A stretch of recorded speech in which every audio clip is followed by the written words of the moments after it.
전격적으로 이뤄진 윤 대통령의 헌법재판소 출석과 관련해서 사회부 법조팀 정준영 기자 나와 있는데요. 더 좀 물어보도록 하겠습니다. 정 기자, 노무현 박근혜 전 대통령 탄핵 재판에 한 번도 나오지 않았었죠. 그런데 윤 대통령이 직접 출석하고 앞서 리포트 봤습니다만 아주 적극적으로 의견을 내놨습니다. 왜 그랬을까요? 네, 오늘이 헌재 3차 변론이었는데요. 지난 2차 변론기일과 달라진 점은 그 사이에 윤 대통령이 구속됐다는 겁니다. 윤 대통령은 43일간 한남동 관저에 머물면서 공수처 체포를 거부하고 서신과 영상으로 대국민 메시지를 냈었는데 이제는 구금된 상황이라 공수처 수사를 마냥 피할 수도 지지자들을 향해 육성 메시지를 낼 수도 없게 됐습니다. 이런 상황에서 일주일에 2번씩 열리는 탄핵 심판 변론기일은 윤 대통령으로선 국민을 상대로 계엄 선포의 정당성을 주장할 수 있는 기회인 겁니다.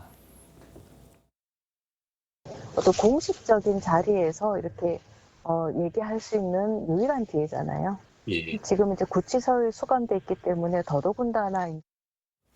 네, 오늘 공수처도 탄핵 심판에 참여하는 건 본인 변론권을 행사하는 것인 만큼 막을 명분이 없다고 했습니다.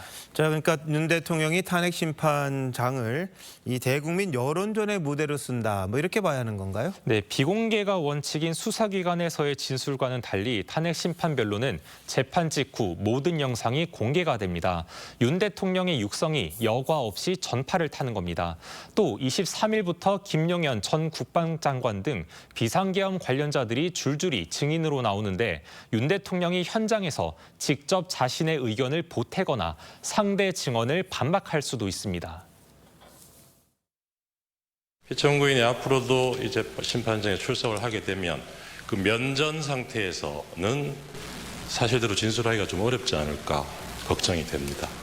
윤 대통령 입장에선 지지자 결집을 통해 헌재를 압박하는 효과도 있을 걸로 보입니다. 자, 이 헌법재판소 출석이 윤 대통령의 형사사건 방어에도 영향을 미칩니까? 네, 지금까지 윤 대통령의 내란죄 수사 대응 논리는 공수처의 수사권이 없다는 거였는데 법원에서 영장을 잇따라 발부하면서 설득력이 조금은 떨어진 측면이 있습니다. 게다가 지지자들이 서부지법에 난입하는 사상 초유의 사태도 벌어졌고요. 만약에 탄핵 결정이 나면 윤 대통령은 불소추 특권을 상실하게 되고 공수처나 검찰은 수사권 논란에서 보다 자유로워집니다. 또 국민의 관심이 조기 대선으로 넘어가면 윤 대통령은 홀로 싸워야 하는 상태가 될 수도 있습니다. 파면 결정이 이루어지는 순간 보수층에서도 별 관심을 갖기가 어려워요. 앞으로 치러질 대통령 선거가 더 중요해지는 거죠.